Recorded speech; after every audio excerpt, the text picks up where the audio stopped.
Thanks for tuning in to Shoney Small Engines. Have this Craftsman 27cc string trimmer that sat for a couple of years. Normally what I would do on these is show you that I can't get it started, but I'm not even going to put gas in this tank because the gas is really bad. Also, the fuel lines are really hard, so I'm not even going to attempt to get this to run on its own. I'm going to rebuild this car regardless. But before I do that, I want to make sure it has spark and compression. So what I got to do is take this cover off, get some fuel into the intake, and give it a few pulls. So this is supposed to have a knob on it, but it broke off, but I'm able to get it off. So we got our air box and our air filter out of the way. Okay, so with the air box and the air filter out of the way, I'm going to squirt in a little bit of two-stroke fuel.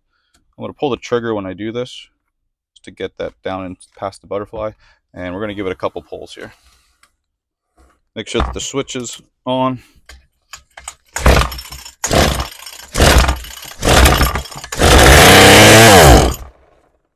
All right, so that did exactly what I wanted it to do. So that means I know I have spark, I know I have compression. I'm going to show you how to rebuild this carburetor, replace these fuel lines, get a new fuel filter on everything, so it's ready to go for this guy. So the first thing we got to do, get this air cover off, and get down to the carburetor, get the carburetor off. So you'll need a T25 Torx. You can also get a screwdriver in there, but I like the Torx better. Pull that up out of the way. Now we have our carburetor. We're going to disconnect the throttle, make sure that this O-ring and this gasket is here, and we're going to pull these fuel lines off. Normally I would, carefully pull these off, but these things are pretty hard. I'm not even going to bother. I'm going to just pull them out.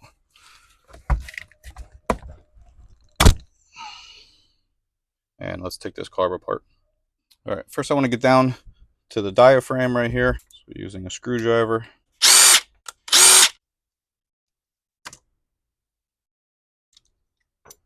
Here's our diaphragm, which is not terrible.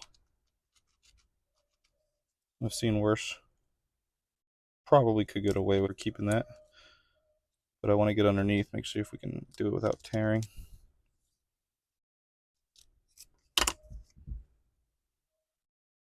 It's starting to get a little hard. This will start to turn to more and more like plastic, and then eventually they get brittle and crack. So there's a gasket here and a diaphragm. That looks pretty clean, although that needle is not going up and down on its own. We'll have to clean that. And let's get the bubble off.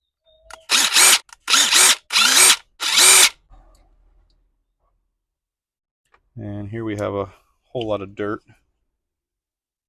dried fuel, dust. So that's gonna cause a problem, right? That's your fuel screen. So that's the fuel coming in from the tank, goes through here, gets pulled up through the jets and into your intake. So that's gonna be a problem. So we're gonna have to take care of that. This gasket doesn't look too good. These things should be flat because they got to sit flat against these holes, and they're bent down, so I don't like that. So I'm gonna get a kit for this. If I have one, I'll do it right away. If I don't, I'll order it, and then when it comes in, I'll show you how to replace this and clean this. So that's coming up. That's all breaking apart. You can see how dirty this is. This is bad fuel. This is not using ethanol fuel and leaving it sit with fuel in the carburetor. So we're gonna have to get this all cleaned off in order to put a new gasket in there and to get this all cleaned. Let's get the fuel screen out. That's really dirty. I'm hoping I can still use this carburetor. If I can't get if I soak this and I can't get this all freed up, then I'll have to go to the aftermarket carbs. We'll try to use a little bit of carb cleaner on this, see if we can get this to clean up a little bit.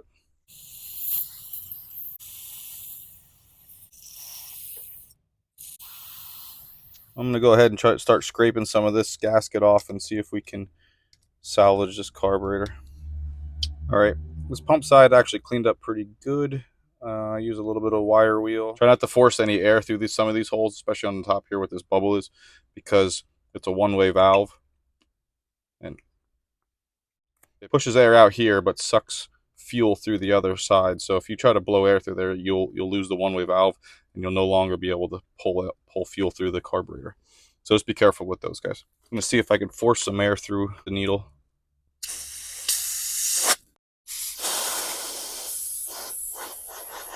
So I'm getting air through there, so I know it's not blocked, but I am going to take this needle out and clean all that quick. This is kind of a pain in the butt. If I don't have to do this, I try not to do this, because getting the screw and needle back in together stinks. But yeah, it's definitely got some dried gas on there. It's pretty gummed up. Most of the kits you get, the carburetor kits, is going to come with a new one, but this one cleaned up really easy. Now I can actually see through the inlet there. All right, I think this cleaned up pretty good. Make sure some of these jets are nice and free. I want to go and check if I have this gasket kit. If not, I'll order it, and then we will rebuild it when it all comes in. All right, so I do not have this kit. I'm gonna have to order this this gasket, that, and probably just get the new fuel screen and needle right away. So while that's being ordered, I'm gonna package this all up, and I'll show you how to replace the fuel lines right away, and then when this comes in, we'll finish that. All right, I don't know if I recorded this, and I'm really mad if I think I didn't. I forgot to hit record, but I cleaned the tank, and I pulled the old fuel lines out. Pretty simple. I just cut it, reached in with the pliers, grabbed it, and pulled it out. Now I got my new fuel line. One's about 9 inches long. I could always cut the excess off, and one's about 3 to 4 inches long. That's just a return line, and I'm using a Tygon fuel line here. This is 3/16 outside diameter, 3/32 inside diameter. So I'll put a link in the description where to get this. How I do this is I cut it on an angle like that. I'm going to put one end in here like this, reach in with the needle nose, and pull down. All right, and I can pull it out the rest of the way. This one was about right there, and a little bit more. Now I'm going to cut the end off on this side. We'll get this one on. We'll get that across the bottom. And we'll do the same thing with the other return line. Just get it started. Again, that one just has to go in, and that one doesn't matter so much. That's just a return fuel line. All right, so got the fuel filter in, it's laying on the flat against the bottom. Got the return line on. Now we're just waiting for the carb to get rebuilt. We'll put that on, and then we'll try to see if we can fire it up and get it started. Okay, took 2 days for these parts to come in. What comes in this kit is a new diaphragm and diaphragm gasket, pump and pump gasket, pump side. All right, also we're gonna get a new screen, fuel screen, needle, rocker arm, pin, the spring, and I usually don't take this off, so I'm not going to use that. A lot of times I don't even replace the needles or anything like that, but since this one was in pretty bad shape and it comes with the kit, I'm going to do it. This is not bad at all, but while we're here, let's just put it all new stuff in. Okay, so to put this back together, first thing we got to do is get this fuel screen in. We line it up, and then I use the back side of a 1/4 inch bit and push that down just like that. Now on this side, it's a little bit harder. I'm going to put our pin through this little rocker arm, spring side with the little nub that goes downward. So this sometimes takes a little bit of finesse. I'm going to put the needle in. I'm going to put the spring in. Now,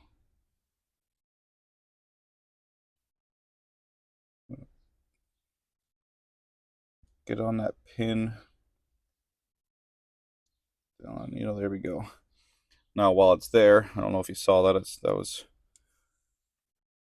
my hands might have been crowding the area, but I held the spring down with that little nub hooked underneath the needle with the little arm, and here we go. Okay, now I just want to check this. I'm going to blow some air through this side and see if it comes out the other side. It does. Good. So now we know that's working. All right. While we're here, we'll do the diaphragm gasket and then the diaphragm.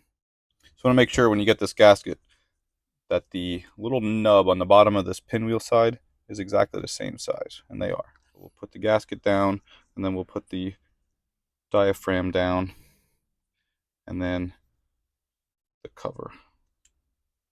Just get these screws in and get that side finished.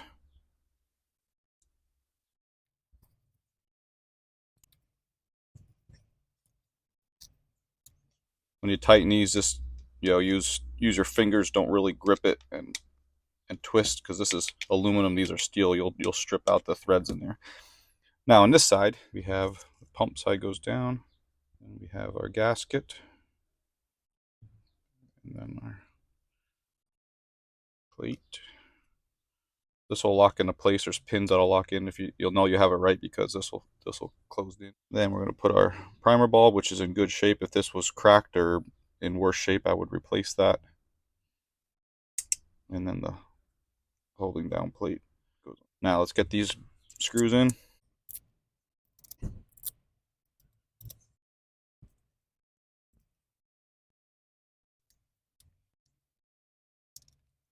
Okay, good. You should have air coming out of this top one. That's your return line, and then you should actually have some suction on this one. You can, if you want to put your tongue on there, you can. I put my tongue on there, push it out, and then this should actually, you can actually hear the suction of air being pulled back in. So we know that's working just like it's supposed to. We know if that would be fuel, that would be pulled right through the carburetor and ready to go.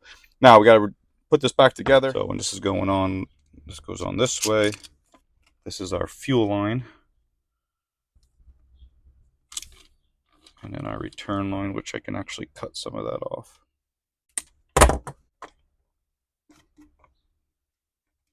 Make sure that rubber gasket is there. Slide that in. Hook up our throttle.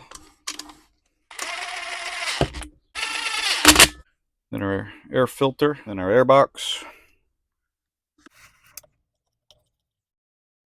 I'm going to get some fuel in here, see if we can pull fuel through, and then we'll see if we can get it to start. Chances are I'm probably going to have to adjust the carburetor here on these top units. Is a tool for that. We'll see if it starts and revs. If it starts but doesn't rev, or it doesn't idle very well, probably going to have to adjust the high or low on this side.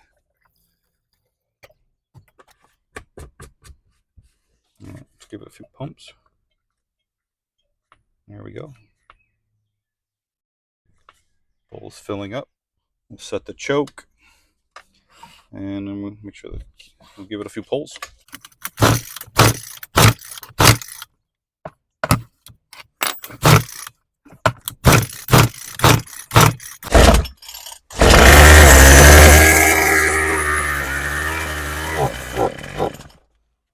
All right, it does start, but it immediately dies out. So I'm gonna get the tools out, and I'm gonna set them all the way in, and I'm gonna slowly bring them out. All right, on this particular model, this is the double flat side. So we have our high side. Let's go. It's a half a turn, full turn, 1.5, 2 turns out. So let's start it at 1. Half, 1, and then our low side will go all the way in. That one was 1.5. So let's start that one at 1 as well. Half, 1. Let's try to start it again and see if we can adjust it from there. See if we can get it to idle first.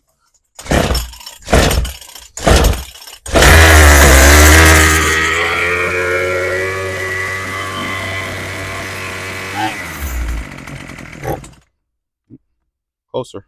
I'm going to start it with the tool in and see if I can adjust it while it's in there.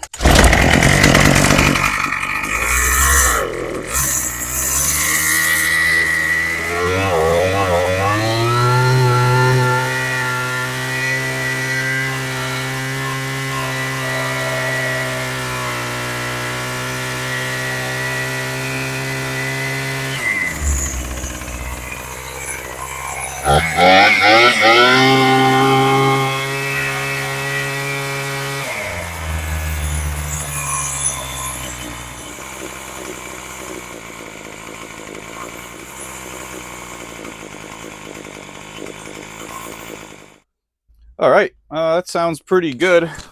Took a little bit of fiddling, working it a little bit in and out for the idle between, you know, I'm opening this up a little bit to get a little bit more fuel, and then I'm adjusting the idle once I get it to a good level there. Too much, it's going to stall out. Too low, you're not going to get enough fuel in there, and you're going to run really hot. So it's got to be probably at least 3/4 of the way out. I think I'm close to about 1.5 here, and I'm close to about 2 there. So, you know, everyone's going to be a little bit different depending on the atmosphere and all that stuff. So anyway, that's all there is to it about cleaning the carburetor, getting rid of some of these old parts. All right, this engine seems like it had good compression from the start, had spark from the start, so this one was worth fiddling around with. If you have any questions, guys, or any feedback, you know, if this helped you, I'd like to hear from you. Hit me up in the comments. Check out some of my other videos here, and check out my channel there. Thanks for watching, guys. Check you guys next time.